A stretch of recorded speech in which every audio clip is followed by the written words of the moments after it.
G7 सम्मेलन में हिस्सा लेने के लिए प्रधानमंत्री नरेंद्र मोदी कनाडा पहुंच चुके हैं। कनाडा में प्रधानमंत्री नरेंद्र मोदी का जोरदार स्वागत किया गया। Canadian Prime Minister Mark Carney welcomed world leaders. प्रधानमंत्री नरेंद्र मोदी जिस G7 का सदस्य तक नहीं है, उस G7 सम्मेलन में लगातार छठी बार प्रधानमंत्री मोदी हिस्सा लेने पहुंच रहे हैं। भारत ने हमेशा टेररिज्म का मुद्दा उठाया। भारत कहता है हमारी जीरो टेररिज्म पॉलिसी है। पाकिस्तान जब तक टेररिज्म को खत्म नहीं करता, हम ताल्लुकात नहीं बढ़ाएंगे। अगर बेसिक मुद्दा ही बीच में टेररिज्म का है, कनाडा के साथ ताल्लुकात बढ़ रहे हैं, उनके साथ डील साइन हो रही है, इंटेलिजेंस शेयर हो रही है, पाकिस्तान के साथ क्यों नहीं? देखिए, इनको पता है कि भारत एक फोर्थ लार्जेस्ट इकोनॉमी बन गया है, आने वाले समय में थर्ड लार्जेस्ट बनेगा और भारत और कनाडा के इकोनॉमिक रिलेशन का बहुत महत्वपूर्ण है। स्पेशली कनाडा को भारत की बहुत जरूरत है, ना बिनस्बत भारत को कनाडा की जरूरत। और वो उसकी वजह एक और भी है कि कनाडा के आज की तारीख में अमेरिका से अच्छे रिलेशन नहीं है। इस्लामी मुल्क होने का मतलब ये थोड़ी है कि हम लोग एग्रेसिवली बैठे रहेंगे। हमें जरूरत है इस वक्त, हमने अपनी इकोनॉमी को आगे बढ़ाना है। वो जरूरत है। मार्क कार्ने हैं, वो बहुत ही सेंसिबल हैं, फॉरवर्ड मूविंग है और उन्होंने भारत के प्रधानमंत्री को इनवाइट किया और भारत के प्रधानमंत्री प्राइम मिनिस्टर मोदी ने उस इनविटेशन को माना। जय हिंद दोस्तों कनाडा में प्रधानमंत्री मोदी का भव्य स्वागत देखकर पाकिस्तानी ही नहीं बल्कि खालिस्तानी समर्थक जस्टिन ट्रूडो को भी बहुत ही ज्यादा मिर्चियां लग रही हैं। फिर आगे जो है ना तल्लकात बढ़ सकते हैं, कम नहीं होते। दुनिया को हमारी जरूरत क्यों होगी ये बताएं?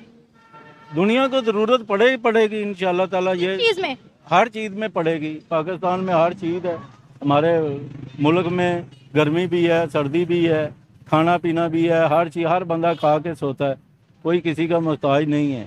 अल्लाह ताला देखो कितनी महंगाई हो चुकी है, तो दुनिया जी रही है। दहशतगर्दी पर पाकिस्तान के साथ कोई डील साइन क्यों नहीं होती कि हम लोग इन सब मुद्दों को साइड पर रख के जांच पड़ताल करके आपस में ताल्लुकात बेहतर करें? इंडिया ऐसा स्टेप क्यों नहीं लेता?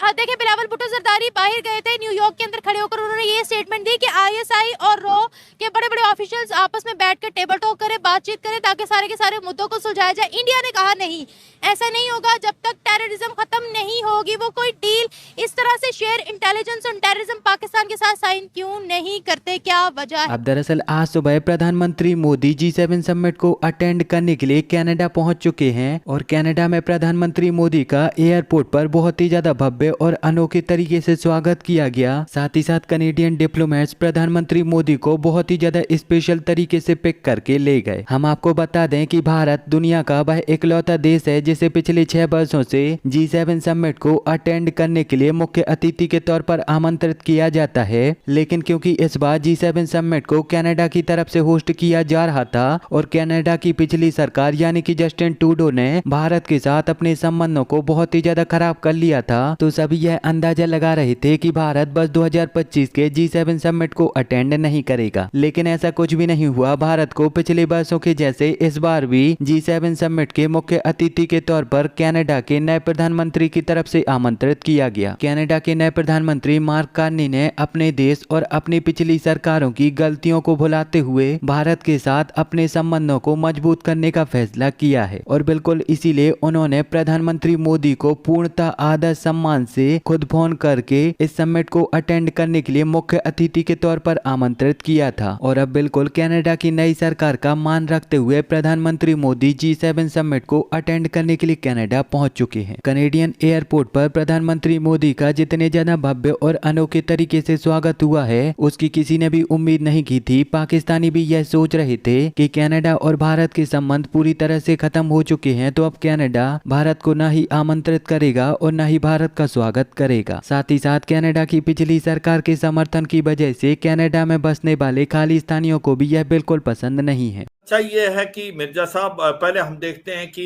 इससे पहले मार्क कार्ने जो अभी प्राइम मिनिस्टर है, उससे पहले जस्टिन ट्रूडो थे और जस्टिन ट्रूडो की जो गवर्नमेंट थी वो माइनॉरिटी गवर्नमेंट थी। उसने new democratic party Jagmeet Singh, उसकी मदद ली हुई थी। जगमीत सिंह जो एक प्रकार से खालिस्तानी एक्टिविस्ट माने जाते हैं और उसके कारण क्या था कि जो हरजीत सिंह निज्जर जो कि एक खालिस्तानी टेररिस्ट है, भारत के तरफ से वो एक वांटेड लिस्ट पे भी है, वो उसको मारा गया था कनाडा में और भारत ने साफ सुथरे शब्दों में बताया था कि भारत का इसमें कोई रोल नहीं है। और वो सुनने में यह आया कि जो इंटर गैंग राइवलरी थी लॉरेंस बिश्नोई के ग्रुप में, हो सकता है उसको मारा हो, मगर जस्टिन ट्रूडो ने एक प्रकार बहुत एब्सर्ड भारत की तरफ उंगली उठाई थी और उनके पास कोई एविडेंस नहीं था। भारत ने हरदम यह कहा था अगर आपकी एलिगेशन है तो आपके पास where is your evidence, evidence दे, भारत आपके साथ कोऑपरेट करेगा। मगर वो कभी भी एविडेंस भारत को नहीं दे पाए। कहने का मतलब वो अंडर प्रेशर थे, न्यू डेमोक्रेटिक पार्टी से मदद चाहिए थी उनको, जगमीत सिंह की, और इसलिए वो ये कार्रवाई कर रहे थे। मगर उसने भारत और जो कनाडा के रिलेशनशिप है उनको वो 10 से 15 साल पीछे ले गए, क्योंकि भारत और कनाडा के बीच में फ्री ट्रेड एग्रीमेंट होने वाला था, वो भी पीछे चला गया। भारत और कनाडा के बीच में ट्रेड की जो अब बढ़ रहा था उसके अंदर भी कमी आई, टूरिज्म में भी कमी आई, और ऐसे पगार पे पहुंच गए थे भारत और कनाडा के रिलेशन कि वो एक प्रकार से ये कह सकते हैं कि वो उसको बोलते हैं फ्रॉस्टेड रिलेशनशिप हो गए थे। मगर ये अच्छी बात है, यूं तो जो मार्क कार्ने उसी पार्टी के हैं, मगर इनका रवैया बहुत अलग है। ये इकोनॉमिक के बहुत माहिर माने जाते हैं और इनको पता है कि भारत एक फोर्थ लार्जेस्ट इकोनॉमी बन गया है, आने वाले समय में थर्ड लार्जेस्ट बनेगा, और भारत और कनाडा के इकोनॉमिक रिलेशन का बहुत महत्वपूर्ण है। स्पेशली कनाडा को भारत की बहुत जरूरत है, ना बिनस्बत भारत को कनाडा की जरूरत। और वो उसकी वजह एक और भी है कि कनाडा के आज की तारीख में अमेरिका से अच्छे रिलेशन नहीं है, कनाडा के ऊपर भी काफी टैरिफ लगा रहा है अमेरिका।